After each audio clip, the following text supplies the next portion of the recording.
स्वागत है दोस्तों एक और इंटरेस्टिंग पार्ट में। और लास्ट वीडियो में हमने देखा कि क्यों गवर्नमेंट टैक्स लेती है, व्हाई टैक्स इज रिक्वायर्ड। तो वो था सर मॉनेटरी पेमेंट जो है कंपल्शन मोड में, और जब भी गवर्नमेंट कुछ लेगी वो हमेशा लेगी थ्रू एन एक्ट।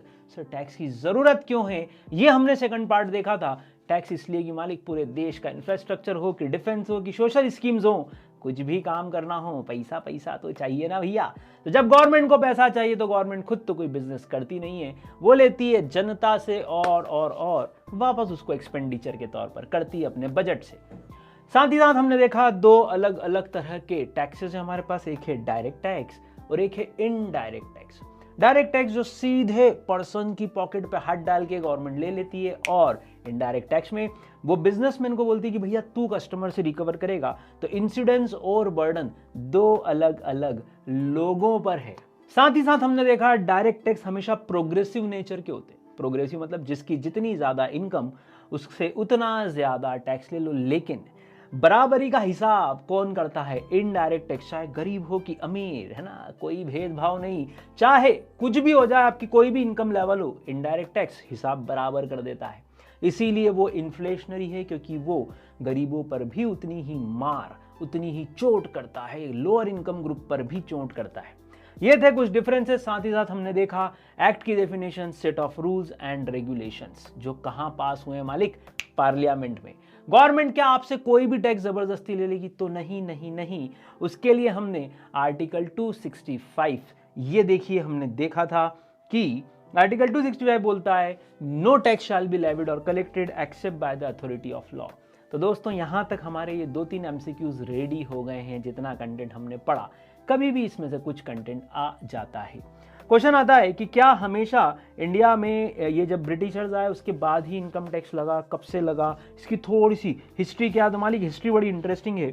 आप छोटा सा एक पार्ट हिस्ट्री का देखोगे तो आपको बड़ा अच्छा लगेगा। 1860 में पहली बार ब्रिटिशर्स ने ये टैक्स हम पे लगाया था इनकम टैक्स के तौर पर।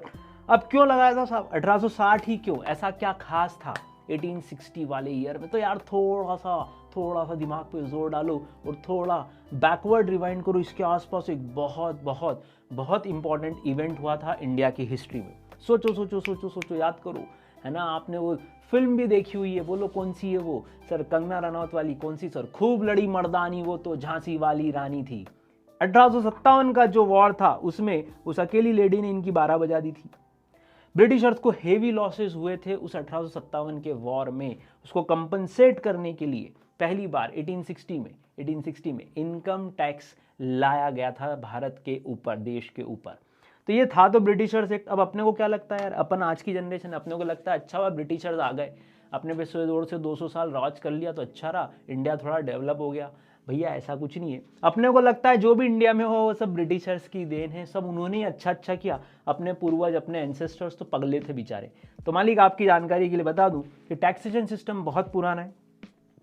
सबसे पुरानी किताब इंडिया में एक होती है मनुस्मृति, उसमें भी लिखा हुआ है कि राजा को, उस समय राजा हुआ करते थे यार, उनको भी तो देश चलाना होता था, उनको भी तो सेना चलानी होती थी। तो उसमें भी लिखा हुआ है कि राजा को कर तो लेना चाहिए।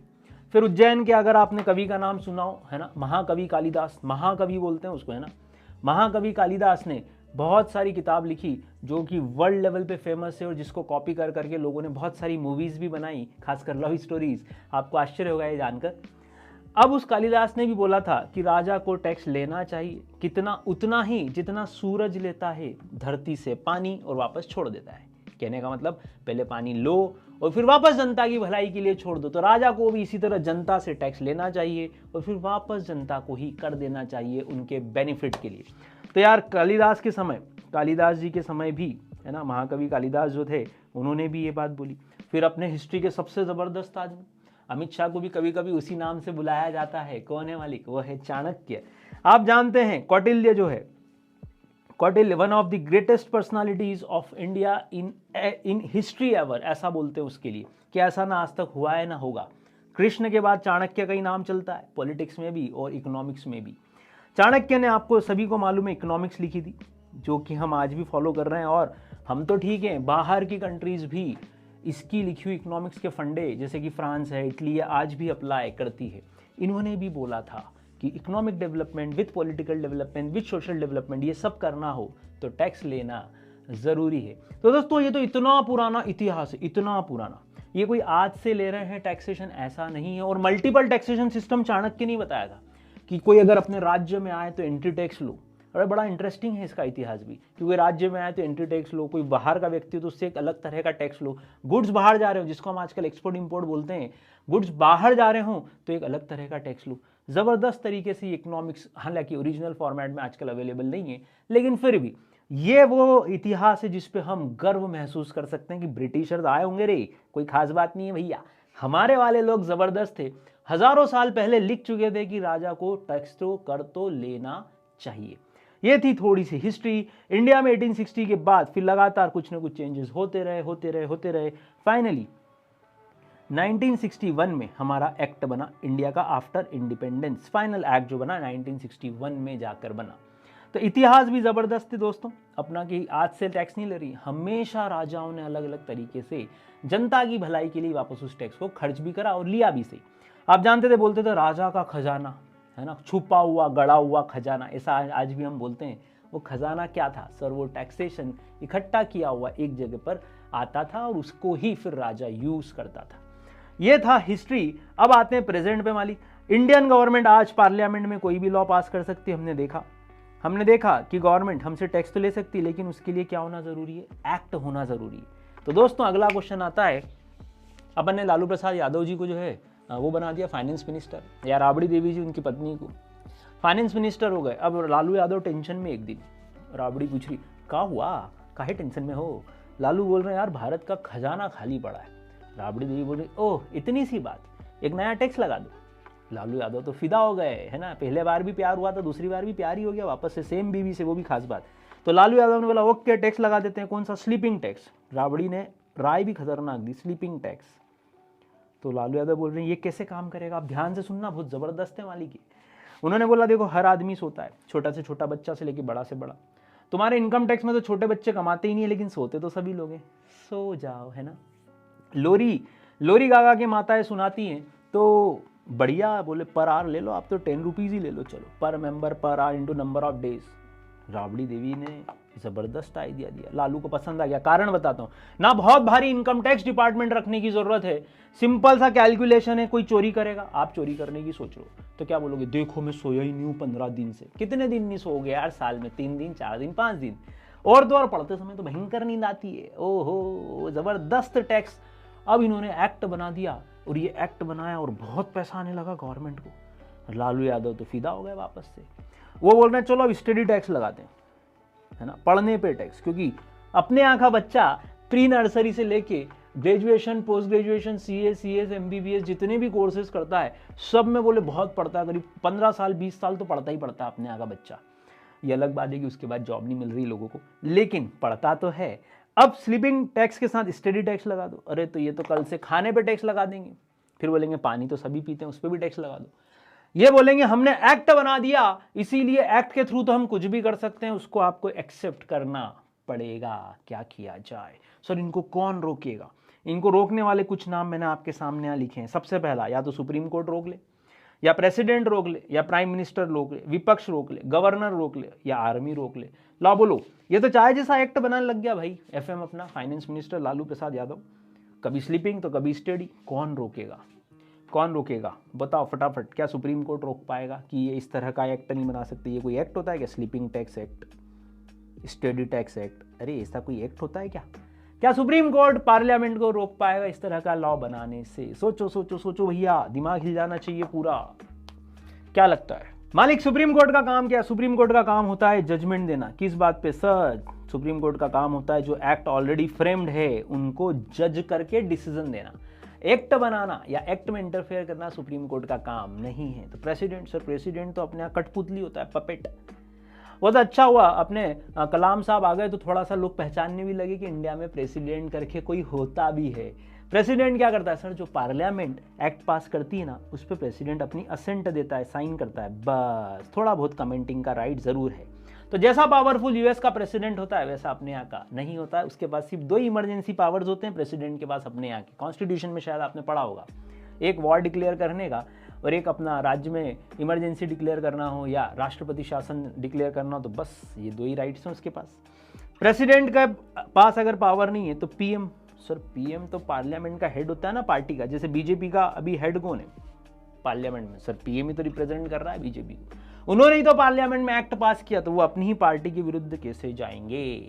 विपक्ष सर अपने यहाँ का तो सोया हुआ है अभी, अपने यहाँ का विपक्ष 50 साल का जवान है जो सोया ही हुआ है अभी भी, है ना, जिसको क्या बोलते हैं, अब मैं क्या बोलूँ। तो विपक्ष तो सर खुद ही सोया हुआ है। और दूसरा, अगर पार्लियामेंट में कोई एक्ट मेजोरिटी से पास हुआ है तो फिर विपक्ष भी कुछ नहीं कर पाएगा सिवाय विरोध करने की। नेक्स्ट, गवर्नर, सर जैसे प्रेसिडेंट भी एक कॉन्स्टिट्यूशनल अथॉरिटी है, वैसे गवर्नर, स्टेट गवर्नमेंट ने अगर कोई लॉ पास किया, जैसे पार्लियामेंट की हम बात कर रहे थे, तो गवर्नर भी सिर्फ साइन करता है, तो उसके पास भी बहुत ज़्यादा पावर्स रोकने के तो नहीं। आखिरी बची अपना एक ही भरोसा, वो है आर्मी। लेकिन अपने यहाँ की आर्मी और पाकिस्तान की आर्मी में अंतर है मालिक। अपने यहाँ आर्मी पॉलिटिकल मामलों में दखल नहीं देती, है ना, अब की पाकिस्तान में आर्मी दखल देती है। वहाँ प्रेसिडेंट, प्राइम मिनिस्टर कोई भी हो काम तो आर्मी करेगी भैया वहाँ पे, है ना। चाहे अभी इमरान खान हो भाई, तो इमरान खान जो भी बॉल फेंकते हैं आर्मी 6 मार देती है उसकी। इमरान खान की औकात ही नहीं बेचारेगी।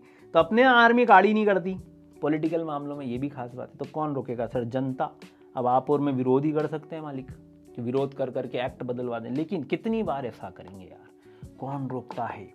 कौन है वो जो सबसे पावरफुल है। तो वैसे दुनिया में सबसे पावरफुल 2 ही लोग होते हैं, एक 2 साल 3 साल का बच्चा, क्योंकि वो जैसे ही रोता है अपने को उसकी बात माननी पड़ती है ना। सबसे पावरफुल तो वही माना जाता है। वैसे बच्चे को ही सबसे पावरफुल मानते हैं दुनिया में, जैसे ही वो रोएगा सब उसकी बात मान लेंगे। क्या करें, कौन है वो, कौन है वो, याद करो। तो याद करते हैं मनमोहन सिंह जी जो प्रधानमंत्री बने थे पहली बार 2004-05 के अराउंड, तो उन्होंने शपथ ली, लेते ही हैं सभी लोग, मैं मनमोहन सिंह ईश्वर की शपथ लेता हूँ, ऐसे करके बोलते हैं ना, है ना, शपथ समारोह होता है, ओथ सेरेमनी जिसको बोलते हैं। तो क्या मनमोहन सिंह ने ये बोला था कि मैं मनमोहन सिंह सोनिया गांधी के सर की कसम खा के कहता हूँ, जो भी करूंगा इसके कहने पे करूंगा, तेरा तो गेम बजाना पड़ेगा। हालांकि उनने किया वैसे ही, लेकिन क्या ऐसा होता है। क्या नरेंद्र मोदी ने ऐसा बोला कि मैं नरेंद्र दामोदर दास मोदी लाल कृष्ण आडवाणी के सर की कसम खा के कहता हूँ, ऐसा नहीं बोला। या ये अमित शाह, ये मेरा छोटू, नहीं ऐसा नहीं बोला उनने।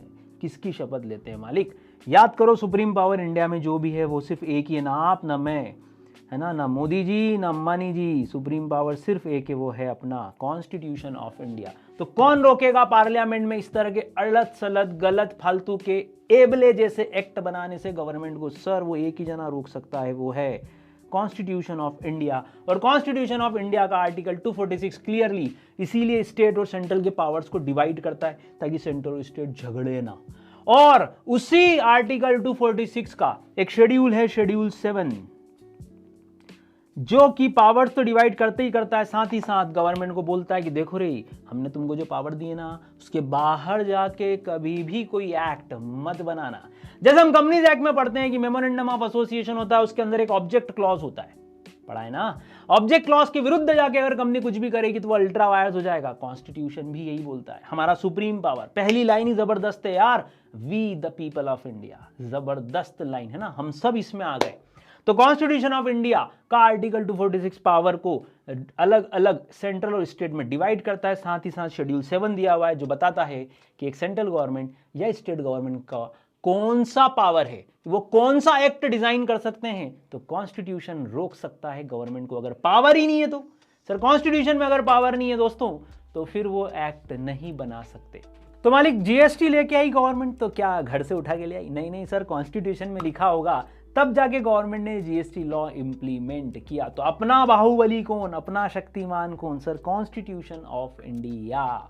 इसकी परमिशन के बिना कोई भी एक्ट नहीं आएगा। और ये परमिशन कहाँ है? देखो आर्टिकल 246 बहुत क्लियरली बोलता है इंडिया में कॉन्स्टिट्यूशन का, कि हमने जो भी पावर्स दिए हैं सेंट्रल और स्टेट को वो डिवाइड कर दिए है ना। जो भी लेजिस्लेटिव पावर्स हैं कि कौन स्टेट गवर्नमेंट कौन सा लॉ बना सकती है, सेंट्रल कौन सा बना सकती है, ये सब ऑलरेडी डिवाइडेड है ताकि क्लैशिंग या डिस्प्यूट अराइज ना हो। तो लिखो पावर्स डिवाइडेड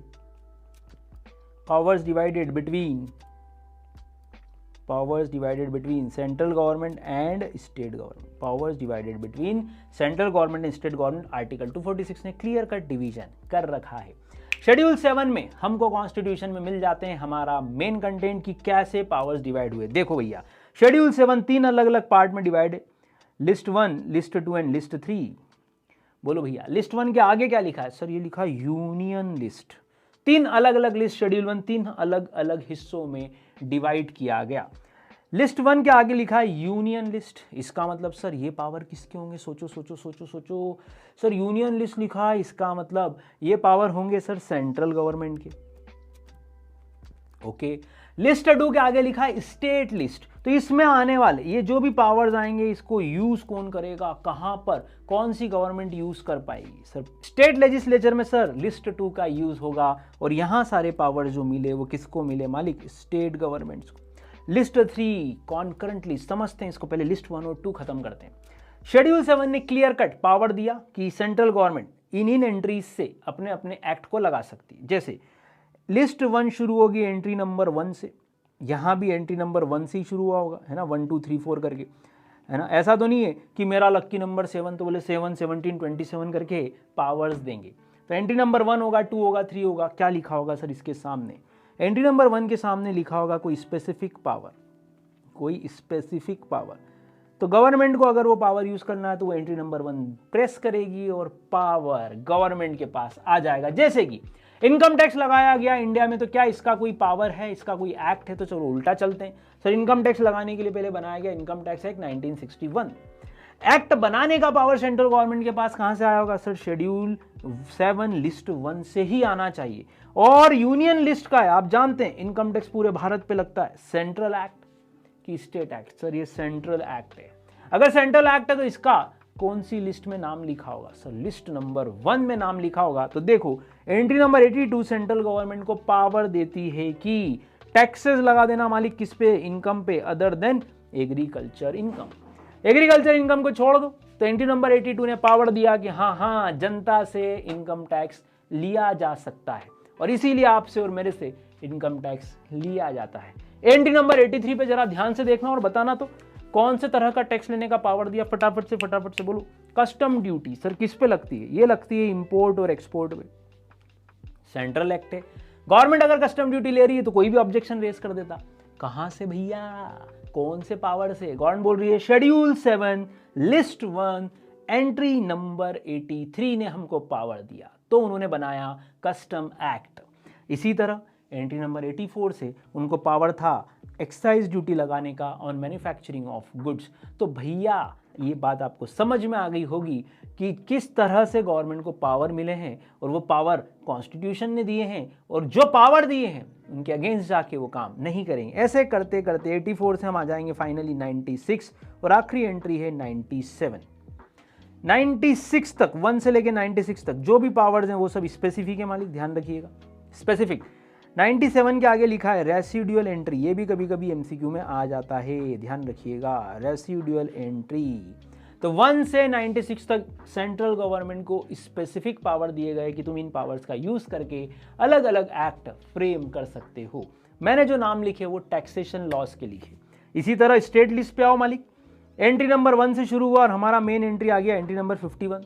आप जानते हैं स्टेट गवर्नमेंट ही लीकर पे, शराब पे, दारू पे जो है ड्यूटी कलेक्ट करती है। ओपीएम का हिंदी मतलब सर अफीम होता है। कुछ स्टेट्स में अफीम पैदा होती है, जैसे एमपी में होती है। नार्कोटिक्स, कोई भी अलग नशीला पदार्थ, है ना। अब ये मत बोलना गुलाबी आंखें जो मेरी देखी, शराबी ये दिल हो गया, बोले लगा दो एक्साइज ड्यूटी।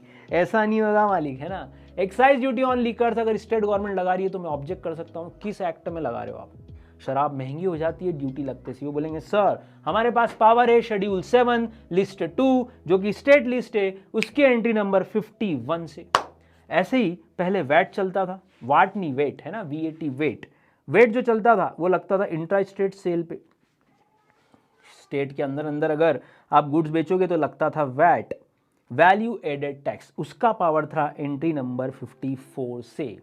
इस तरह से मैंने आपको कुछ 2-3 और एग्जांपल्स दिए, जैसे एंट्री नंबर 60 जो कि टैक्स लगाती है प्रोफेशनल्स पे, ट्रेड्स पे, कॉलिंग्स पे, एम्प्लॉयमेंट पे टैक्स लगाना। एंट्री नंबर 60 स्टेट गवर्नमेंट का पावर है, एक प्रोफेशनल टैक्स लगाया जाता है स्टेट गवर्नमेंट के द्वारा। पापा से पूछना आज कि पापा आप प्रोफेशनल टैक्स देते हो क्या। अगर सैलरीड है पापा तो डेफिनेटली पापा का प्रोफेशनल टैक्स जा रहा होगा। बिजनेसमैन है तो हो सकता है पापा ने भी डिपॉजिट ना कराया हो, लेकिन प्रोफेशनल टैक्स क्या होता है ये पापा जानते हैं। एंट्री नंबर 60 से स्टेट गवर्नमेंट हक रखती है कि चलो चलो हमको प्रोफेशनल टैक्स पे करो।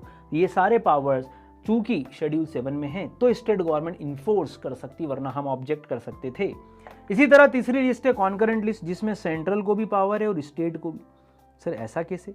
दो गवर्नमेंट एक ही लॉ क्यों बनाएगी? नहीं नहीं, ऐसा नहीं है। दो गवर्नमेंट एक लॉ नहीं बनाएगी मालिक। ये जो मुद्दे लिखे, जैसे पहला मुद्दा पढ़ो, कोई क्रिमिनल लॉ, उससे रिलेटेड एक्ट सेंट्रल गवर्नमेंट भी बना सकती है और स्टेट गवर्नमेंट भी बना सकती है। मान लो एमपी गवर्नमेंट को लगता है कि हमारे राज्य में क्राइम बढ़ गया, स्टेट में क्राइम बढ़ गया, तो एमपी गवर्नमेंट चाहती है हमारे लिए एक स्पेसिफिक एक्ट हो, तो फिर वो बना सकते हैं इसको भैया।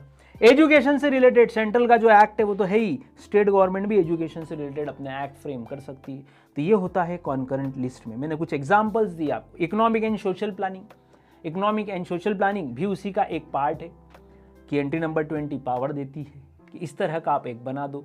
अभी जनसंख्या को लेके बहस चल रही है, जनसंख्या से रिलेटेड कुछ कानून बना रहे हैं, यूपी गवर्नमेंट बना रही है, वो पावर कहाँ से आया? सर 20A एंट्री है जहाँ से पॉपुलेशन को लेके आप कोई लॉ बना सकते हो। हालांकि इसमें एक रेस्ट्रिक्शन है कि स्टेट गवर्नमेंट जो भी लॉ बनाएगी ना, स्टेट गवर्नमेंट जो भी लॉ बनाएगी वो पास होने सेंट्रल के पास जाएगा, सेंट्रल अगर हाँ करेगी तो ही वो लॉ अप्लीकेबल होगा। लेकिन अच्छी बात, कॉन्करेंट लिस्ट में दोनों गवर्नमेंट किसी एक ही मैटर को लेके, मैटर एक ही हो सकता है जैसे क्राइम, जैसे कि इकोनॉमिक प्लानिंग, जैसे कि एजुकेशन, जैसे कि प्राइस कंट्रोल, जैसे कि बिजली को लेके, दो अलग अलग गवर्नमेंट एक ही मैटर पे दो अलग अलग लॉ फ्रेम कर सकती है। ये कॉन्करेंट लिस्ट में अपने कॉन्स्टिट्यूशन ने पावर दिया। तो दोस्तों शेड्यूल 7 बहुत इंपॉर्टेंट है क्योंकि इससे ही सारे पावर्स निकल कर आते हैं। तो ध्यान रखना, अब आर्बिटरीली अगर कोई गवर्नमेंट बोले कि हम चाहे जैसा लॉ बना देंगे, हम बोलेंगे ना ना लल्ला नहीं हो पाएगा, कॉन्स्टिट्यूशन चेक करना पड़ेगा। नेक्स्ट पार्ट है मालिक कि ये टैक्सेशन का पूरा डिपार्टमेंट या एडमिनिस्ट्रेशन देखता कौन है। अभी आपके मॉड्यूल में दिया हुआ और कई बार एमसीक्यू में आता है और अधिकतर लोग इसको मिस कर जाते हैं क्योंकि ये मॉड्यूल में एक छोटी सी लाइन में दिया हुआ है। कौन देखता है एडमिनिस्ट्रेशन फॉर टैक्सेशन सिस्टम? तो देखो क्या लिखा है, सेंट्रल बोर्ड ऑफ रेवेन्यू या department of revenue is the apex body. ये पहला एमसीक्यू आपका, हैशटैग लगाते हैं ना भैया। This is the first MCQ कि अपेक्स बॉडी कौन है जो पूरा एडमिनिस्ट्रेशन देखेगी टैक्सेशन सिस्टम का? सेंट्रल बोर्ड ऑफ रेवेन्यू, और जिसको हम बोलते हैं डिपार्टमेंट ऑफ रेवेन्यू। ये किसके अंतर्गत आता है? ये आता है sir MOF, ministry of finance के अंतर्गत आता है।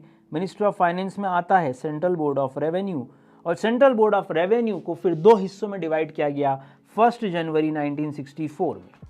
दो अलग अलग पार्ट कर दिए गए। बोलो कौन से? पहला सीबीडीटी, दूसरा सीबीईसी। लो फुल फॉर्म बोलो सीबीडीटी का, central board of direct taxes. CBEC sir ये पुराना नाम था ना, नया नाम बोलो ना। नया नाम सीबीआईसी हो गया ना मालिक जब से जीएसटी आया। पुराना नाम बोलो central board of excise and custom, central board of excise and customs. नया नाम बोलो sir central board of indirect tax and custom. ये दो अलग अलग नाम। तो इसको दो हिस्सों में डिवाइड किया गया था। कब? 1 जनवरी 1964। ये एमसीक्यू आ सकता है कि ये किसके अंतर्गत कंट्रोल होता है, ध्यान रखिएगा। अब बात आती है सर सीबीडीटी खुद कौन है? सीबीडीटी पूरे डायरेक्ट टैक्स की स्टैट्यूटरी अथॉरिटी है जो पॉलिसी मेकिंग का काम करती है, जो प्लानिंग करती है और जो पूरे डायरेक्ट टैक्सेस का एडमिनिस्ट्रेशन करती है under the department of revenue. तो सीबीडीटी टाइटल डाल लें मालिक, यहाँ पे सीबीडीटी टाइटल डालें यहाँ पे। ये सीबीडीटी का पॉइंट हो गया। और ध्यान रखना इसमें एक चेयरमैन होता है, ये भी एमसीक्यू में आ सकता है, और 6 अलग अलग मेंबर्स होते हैं ऑर्गेनाइजेशन के अंदर सीबीडीटी के। तो सीबीडीटी में टोटल हुए कितने? 7 लोग, एक हुआ चेयरमैन और बाकी 6 हुए मेंबर्स। तो कभी कभार ये एमसीक्यू में पूछ लेते हैं मालिक, छोटी छोटी सी बातें एमसीक्यू में पकड़ में आना जरूरी है, टिक कर लीजिएगा, ये भी एमसीक्यू का पार्ट हो सकता है। तो दोस्तों हमने देखा कि किस तरह से गवर्नमेंट के पावर पे रेस्ट्रिक्शन लगाता है कॉन्स्टिट्यूशन, और आगे अब बात आती है कि इनकम टैक्स एक्ट कैसे बना, क्या हुआ। लाइए सबसे पहले टाइटल लिखते हैं। हमारे पास एक्ट का नाम है वो है इनकम टैक्स एक्ट, जो हमारे सिलेबस में डीटी वाला पार्ट कवर करता है, डायरेक्ट टैक्सेस वाले पार्ट के लिए। अब बताओ इसमें से कौन कौन से वर्ड्स आप पढ़ चुके हो? सर सबसे पहले हम एक्ट समझ चुके हैं। क्या था एक्ट? सर एक्ट का मीनिंग हमने पढ़ा था set of rules and regulations. याद आ रहा है क्या कुछ?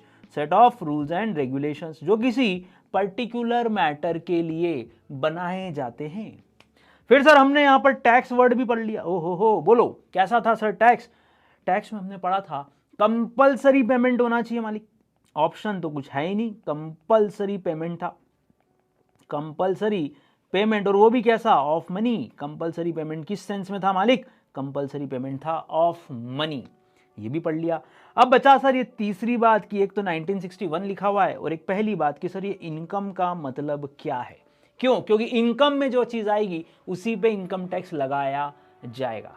चलिए, इनकम टैक्स एक्ट जब बना तो कैसे बना होगा 1961, हम लिख रहे हैं कैसा होता है कोई एक्ट। हमने पहले भी जब एग्जाम्स दी CA CET की तो हमने देखा कि एक्ट मतलब एक बुक जिसके अंदर बहुत सारी चीजें लिखी हुई है। तो यहां भी एक्ट है तो आप जानते हैं कि हमेशा इनकम टैक्स एक्ट हो या कोई दूसरा हो, हम जानते हैं कि वो सबसे पहले डिवाइड होता है किसमें, चैप्टर्स में। जैसे हमारी बुक्स के इंडेक्स होते हैं या नहीं होते हैं, वैसे ही हर किताब को पहले चैप्टर्स में डिवाइड किया जाता है। चैप्टर्स में डिवाइड होने के बाद इसमें ऐड होते हैं सेक्शंस, जिससे कि हमको समझाया जाता है कि इस लॉ का पर्पस क्या है, किस सेक्शन ने क्या बोला, उसके क्या मीनिंग है, कैसे उसको कंप्लाई या फॉलो किया जाए, ये बात भी बोली जाती है। सेक्शंस कई बार जब ज्यादा हो जाते तो उनके सब पार्ट्स डिवाइड होते हैं और हम जानते हैं उनको बोलते हैं सब सेक्शंस। तो सब सेक्शन डिवाइड हुआ है ना। अब कई बार इसके अंदर क्या आ जाते हैं सर, इसके अंदर आते हैं कई बार क्लॉजेज और एक्ट बनना शुरू हो चुका है। तो कई बार सेक्शन के साथ सब सेक्शन के साथ कई बार क्लॉजेज भी कवर किए जाते हैं। जैसे कंपनीज एक्ट का एक बहुत फेमस सेक्शन आप सब पढ़ते हैं, वो है सेक्शन 141(3), ये हो गया sub section. Section 141 sub section 3 के बाद आता है सर क्लॉज डी, और कई बार क्लॉज भी डिवाइड होता है अलग अलग सब क्लॉजेज में। किसमें? अलग अलग सब क्लॉजेज में ये डिवाइड होता है।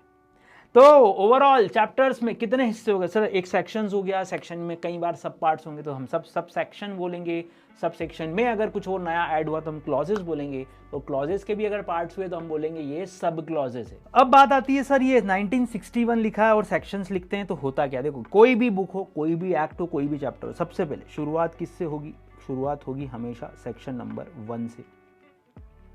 हर बार कोई भी हो एक्ट, शुरुआत तो सेक्शन 1 से ही होगी। मैं ऐसा तो नहीं बोलूंगा मेरे हाथ की नंबर 7 तो 7 17 इस सीरीज में चलाएंगे, 7 17 27 37, ऐसा सेक्शंस नहीं होता, सीरियल वाइज होता है 1 2 3 4 5।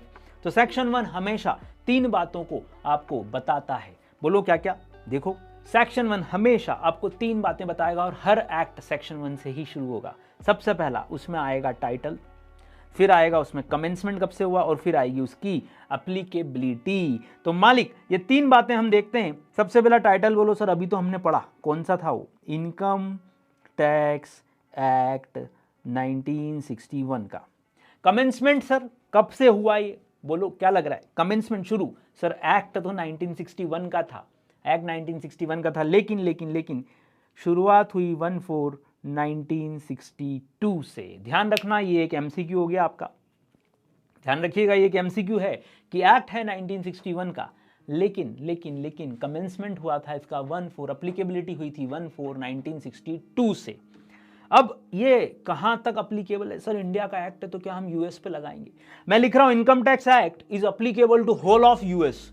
तो यूएस का प्रेसिडेंट मेरे को गोली मार देगा, अबे वो बोले ये क्या है? इनकम टैक्स एक्ट इंडिया का है तो यूएस पे कैसे लगेगा? मैंने कहा okay, sorry, income tax act applies to whole of India including Pakistan. Sir Pakistan India में कब से आ गया? अभी तक तो नहीं आया सर, अमित शाह जी ने ऐसा कुछ किया नहीं कि आ जाए तो बात अलग है, लेकिन अभी भी सेंटेंस गलत है, तो क्या लिखूं सर?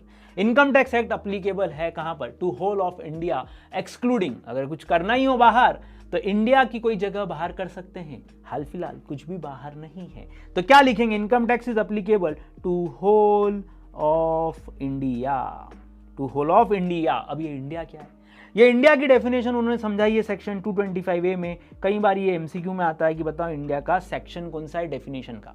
तो ध्यान रखिएगा, टाइटल, कमेंसमेंट और applicability. Title is income tax act 1961, applicability 1/4/1962 और applies to whole of India. ध्यान रखना, ये जम्मू कश्मीर पे भी हमेशा अप्लीकेबल था, अभी 2-3 साल पहले से अप्लीकेबल हुआ ऐसा नहीं है, हमेशा अप्लीकेबल था। यह हुई बात सबसे पहले अपनी कि कहां कहां ये अप्लीकेबल है। सेक्शन 1 के बाद हमेशा आता है दोस्तों सेक्शन 2। सेक्शन 2 और हर एक्ट में जो दिया जाता है वो दिया जाता है किसका? डेफिनेशंस का। क्यों सर, ऐसा क्यों? हर एक्ट में, जैसे कॉन्ट्रैक्ट पढ़ते हैं हम, जैसे नेगोशिएबल पढ़ते हैं हम, तो हर एक्ट में कुछ वर्ड्स आते हैं, उन वर्ड्स के लोग अलग अलग मीनिंग निकाल सकते हैं, है ना। जैसे कि सुपारी, तो सुपारी सर एक होती है गोली मारने वाली, एक होती है खाने वाली, ऐसी वाली कौन सी ले? सुपारी, दो अलग अलग मीनिंग। तो सर डेफिनेशन होती है हर एक्ट में। इनकम के अलग अलग मीनिंग हो सकते हैं अलग अलग लोगों के एंगल से, तो इनकम टैक्स एक्ट इनकम को समझाएगा। इनकम टैक्स किससे लिया जाए? हम बोलते हैं सर पर्सन से, पर्सन के भी अलग अलग मीनिंग हो सकते हैं, इसीलिए हर एक्ट अपनी डेफिनेशन खुद डिसाइड करता है ताकि कोई कंफ्यूजन ना हो। तो हमेशा सेक्शन 2 किसका होगा दोस्तों? सेक्शन 2 होगा डेफिनेशन पार्ट हमेशा सेक्शन 2 डेफिनेशन होगा। और ध्यान रखना, जब आप लिखते हो, मान लो आपने लिखा 224, 231, तो ध्यान रखना हम इसको पढ़ते कैसे, हम इसको पढ़ेंगे सेक्शन 2 के साथ ही पढ़ना है। जब भी पढ़ना है आप ऐसा मत बोलना डायरेक्टली सब सेक्शन हो गया, आप पहले सेक्शन 2 वर्ड यूज करोगे कि सेक्शन 2 होगा, क्लॉज 24 ऐसा हम यूज करेंगे वर्ड। ओके साहब, ये हो गया अपना सेक्शन 1 और सेक्शन 2 का पर्पस कि इनकम टैक्स एक्ट अगर शुरू हुआ तो क्या क्या होगा। अब मुझे बताओ कि इसमें इनकम वर्ड का क्या करें। हमने पीछे के 3 वर्ड समझ लिए, उससे रिलेट सेक्शन 1 समझ लिया, सेक्शन 2 पढ़ लिया कि सेक्शन 2 में हमेशा क्या आएंगी सर, डेफिनेशन। लेकिन एक एमसीक्यू और जो फिर से रिपीट होता है हमारे पास, वो क्या है, देखो वो है कि सेंट्रल गवर्नमेंट को पावर कहां से आई, तो हम बोलेंगे सर शेड्यूल 7। ये एमसीक्यू बहुत बार आता है, schedule 7 list 1 entry number 82, entry number 82 से इनकम टैक्स एक्ट लगाया गया। ये बहुत इंपॉर्टेंट एमसीक्यू जो एग्जाम में कई बार आ सकता है।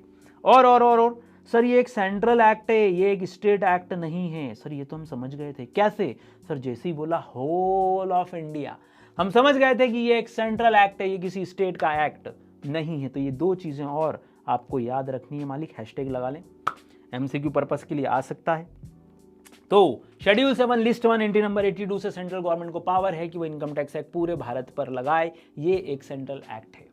अब आखिरी वर्ड जो बच गया सर वही घूम फिर के कि यार ये इनकम का मतलब क्या है, क्योंकि जैसा इनकम का मीनिंग होगा उसी पे तो हम टैक्स लेंगे।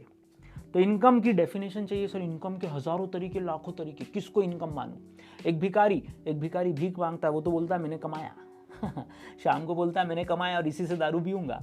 तो बोलो क्या करें, क्या इनकम वर्ड को कैसे समझे। तो सबसे पहला इनकम का एक सेक्शन लिख लो आप, इनकम की डेफिनेशन दी गई है सेक्शन 224 में। नोट करें भैया सेक्शन 224। अब सर इनकम को समझाया कैसे गया, हमको इसके लिए समझना पड़ेगा कि डेफिनेशन कितने टाइप्स की होती है। 3 अलग अलग टाइप की डेफिनेशन होती है दोस्तों। आप चूंकि सीएस कर रहे हैं, आप चूंकि लीगल पार्ट पढ़ रहे हैं, तो आपको हर जगह ये डेफिनेशन के टाइप काम आएंगे। डेफिनेशन जैसा टाइप होगा उस हिसाब से मीनिंग निकाला जाता है, चाहे वो हम निकालें, चाहे वो लोग निकालें, चाहे वो कोर्ट्स निकालें, जजेस निकालें।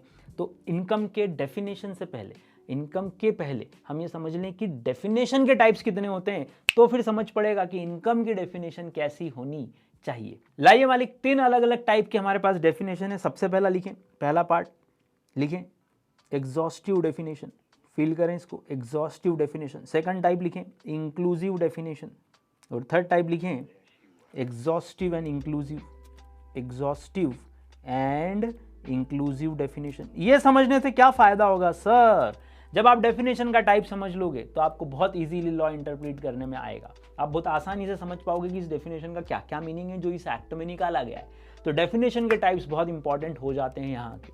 पहला एग्जॉस्टिव डेफिनेशन का क्या सेंस है सर, देखो जब हम किसी वर्ड का मीनिंग निकालना चाहें, जैसे कि सेल ऑफ गुड्स एक्ट में गुड्स का मीनिंग लें, अगर उसकी शुरुआत हो गई मीन्स से, या इनकम की डेफिनेशन की शुरुआत हो गई मीन्स, इनकम मीन्स करके, तो क्या होगा सर, इनकम मीन्स अगर लिख दिया या गुड्स मीन्स लिख दिया तो हम समझ जाएंगे कि जो लिखा है बस उतना ही आएगा, उसके अलावा कुछ भी कवर नहीं होगा। तो जिन डेफिनेशन में मीन करके समझाया जाता है, मतलब वो सीधे सीधे अर्थ बता रहे हैं कि इस वर्ड का ये अर्थ है, ये मीनिंग है, इसके अलावा कुछ भी अपनी तरफ से इंक्लूड करने का नहीं, इसके अलावा इस वर्ड को कभी भी बढ़ाने या घटाने का नहीं, जितना लिखा है बस उतना ही समझने का। तो एग्जॉस्टिव डेफिनेशन कैसी होती है, देखो एग्जॉस्टिव डेफिनेशन नैरो होती है, एग्जॉस्टिव डेफिनेशन स्ट्रिक्टर होती है। स्ट्रिक्टर का मतलब जितना लिखा है उतना ही मीनिंग निकालना, एक्स्ट्रा अपनी तरफ से कुछ भी मीनिंग निकालने की जरूरत नहीं है। नैरो होती है, स्ट्रिक्टर होती है। इसका लिटरल सेंस निकालना पड़ेगा। क्या होता है लिटरल सेंस, लिटरल सेंस मतलब जितना समझाया गया है डेफिनेशन में बस वही आएगा, उसके अलावा कुछ भी शामिल करने की जरूरत बिल्कुल भी नहीं है। ये 3 वर्ड एग्जॉस्टिव के लिए हम यूज करते हैं। शुरुआत होती है इस डेफिनेशन की मीन्स वर्ड के साथ। जब भी कोई डेफिनेशन मीन से आ जाए कि दिस वर्ड मीन्स, तो आप समझ जाना वो एग्जॉस्टिव डेफिनेशन है और उसमें कुछ भी वाइडर स्कोप नहीं बचा, जितना कहा गया उतना ही लेना है, उसके अलावा कुछ भी लेने की जरूरत उस डेफिनेशन में नहीं है। तो क्वेश्चन है क्या हम इनकम को मीन्स करके समझाएं, इनकम मीन्स कर दें क्या सर? अगर हमने इनकम की शुरुआत इनकम मीन्स करके करी तो फिर जितना इस डेफिनेशन में लिख दोगे उसके अलावा कोई भी तरीके की इनकम नहीं आएगी। बात तो सही है, क्या करें सर? बेटर है सर इनकम के डेफिनेशन को चेंज करें, मीन्स लिखना यहाँ ठीक नहीं होगा। अगर आप भी लॉ बनाते या मैं भी लॉ बनाता, हम कभी भी इनकम मीन्स करके डेफिनेशन नहीं बनाते। बताओ क्यों? क्योंकि हम जानते हैं कि अगर हमने मीन्स लिख दिया तो जितना लिखा है, जितने तरह से इनकम लिखी है वही आएगा। जबकि आप जानते हो रोज ही कमाने का एक नया तरीका निकल के आ जाता है बाहर। कोई ना कोई व्यक्ति दिमाग लगाता है और कोई नई तरीके से इनकम को अर्न करना शुरू करता है। तो बेटर क्या सर, इंक्लूसिव डेफिनेशन देखी जाए। इंक्लूसिव डेफिनेशन कैसी होती है सर, ये वाइडर। इंक्लूसिव डेफिनेशन कैसी होती है सर, वाइडर स्कोप होता है इसका, इसमें कुछ भी स्ट्रिक्टर नहीं होता। शुरुआती कैसे होगी, इनकम मीन्स की जगह हम लिखेंगे फिर इनकम इंक्लूड्स। तो बताओ इसका स्कोप कैसा हो गया सर, हमने ये नहीं बोला कि इनकम का अर्थ, हमने बोला इनकम में शामिल है। अब शामिल है वर्ड तो बहुत बड़ा हो गया, इंक्लूड्स वर्ड लेना मतलब आपने डेफिनेशन का स्कोप एकदम से वाइडर कर दिया। तो जहां लॉ को लगता है, लॉ मेकर्स को लगता है कि हमको डेफिनेशन को वाइड करना है, हमको इसका मीनिंग पर्टिकुलर या स्पेसिफिक नहीं रखना है ना, तो एक वर्ड और जोड़ लो यहाँ पे कि यहाँ जो भी होता है वो सब स्पेसिफिक होता है, जो लिखा है उतना ही, जिसके लिए हमने वर्ड यूज किया लिटरल सेंस। क्या हम जब डेफिनेशन को वाइड करना चाहें कि इसमें और भी चीजें शामिल हो सकती है फ्यूचर में, तो हम वर्ड क्या यूज करते हैं, इंक्लूड्स करके डेफिनेशन को बनाना पसंद करते हैं। तो लिखिए इनकम के साथ कौन सा होगा वो तो हम समझेंगे, लेकिन इंक्लूसिव डेफिनेशन का सबसे पहला वर्ड लिखें, ये वाइडर स्कोप की होती है। लिखो भैया वाइडर स्कोप। दूसरा वर्ड लार्जर सेंस, इसका रेस्ट्रिक्टर सेंस नहीं होता, इसका लार्जर सेंस निकाला जाता है। इसमें रेस्ट्रिक्टर या लिटरल सेंस जितना लिखा उतना ही। इंक्लूड्स में लॉ या जज जो है या लॉ मेकर्स जो है वो थोड़ा सा एक्सटेंड भी कर सकते हैं। आप बोल सकते हैं ये डेफिनेशन एक्सटेंसिव भी हो सकती है, थोड़ा एक्सटेंड भी इसको आप कर सकते हो वर्ड्स को।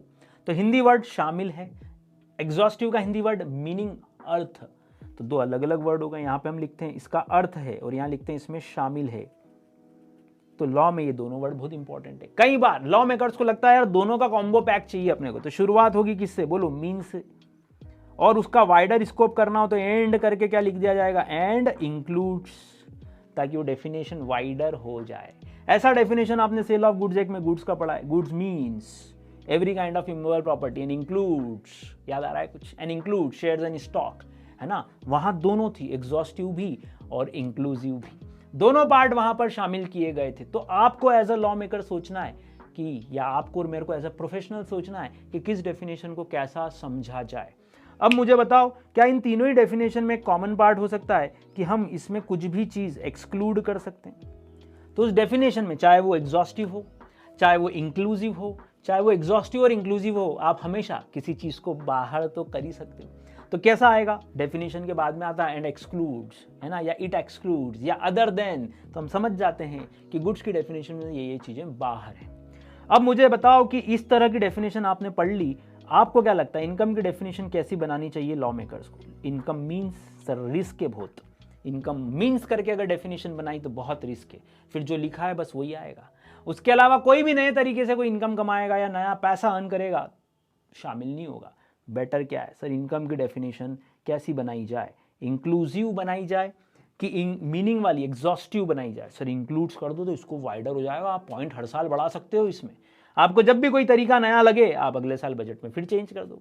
तो एक एमसीक्यू इंपॉर्टेंट लिखें भैया, लिखें इनकम की डेफिनेशन का पहला सेक्शन लिखना है और दूसरा इनकम की डेफिनेशन इंक्लूसिव डेफिनेशन है। लिखें भैया इनकम की डेफिनेशन इंक्लूसिव डेफिनेशन है। ये एक और एमसीक्यू आ सकता है एग्जाम में कि इनकम को कैसे समझाया गया है इनकम टैक्स एक्ट के अंतर्गत। तो आज हमने ये डेफिनेशंस का पार्ट देखा, हमने देखा कि किस तरह लॉ मेकर्स को पावर दी गई, सेंट्रल गवर्नमेंट चाहे जैसा लॉ नहीं बना सकती। नेक्स्ट मुद्दा अब आता है कि मान लो डिपार्टमेंट और जनता, मतलब इनकम टैक्स डिपार्टमेंट जनता के बीच में कोई डिस्प्यूट हो जाए, कैसे हो सकता है? सर ये तो लॉ है, एक्ट है, एक्ट में हमेशा ही एक से ज्यादा इंटरप्रिटेशन, एक से ज्यादा मीनिंग हो सकते हैं, कोर्ट में केसेस इसीलिए तो जाते हैं। अगर एक्ट बनाने से ही प्रॉब्लम खत्म हो जाती तो कोर्ट में कभी केसेस ही नहीं जाते। कोर्ट में केसेस जाते हैं, डिस्प्यूट्स होते हैं, वहां बहस होती है और फाइनल फिर कोर्ट डिसीजन देती है। तो अगर इनकम टैक्स डिपार्टमेंट मतलब गवर्नमेंट का डिपार्टमेंट और हमारे बीच में जनता, आप और मैं इस तरफ खड़े, हमारे बीच में कोई डिस्प्यूट हो जाए तो सॉल्व कैसे होगा? क्या ऐसा करेंगे आजा दंगल दंगल पहलवान करेंगे, जो जीतेगा उसकी बात मान ली जाएगी? ऐसा तो नहीं होगा। तो झगड़े या डिस्प्यूट्स रिजॉल्व कैसे होंगे मालिक? कैसे हम बोलेंगे कि हम सही बोल रहे हैं कि गवर्नमेंट सही बोल रही है? एक्ट तो पढ़ लिया सबने, तो उसके लिए आपको कुछ चीज़ों का सहारा लेना पड़ेगा। कुछ बेसिसेस दिए हुए हैं, कुछ कंपोनेंट्स हैं इनकम टैक्स के, कुछ एलिमेंट्स हैं इनकम टैक्स के, जिनको बेस बनाकर हम कोर्ट में जज के सामने डिस्कस या बहस करेंगे कि हम सही बोल रहे हैं या वो सही बोल रहे हैं। क्योंकि हम लड़ाई तो कर नहीं सकते।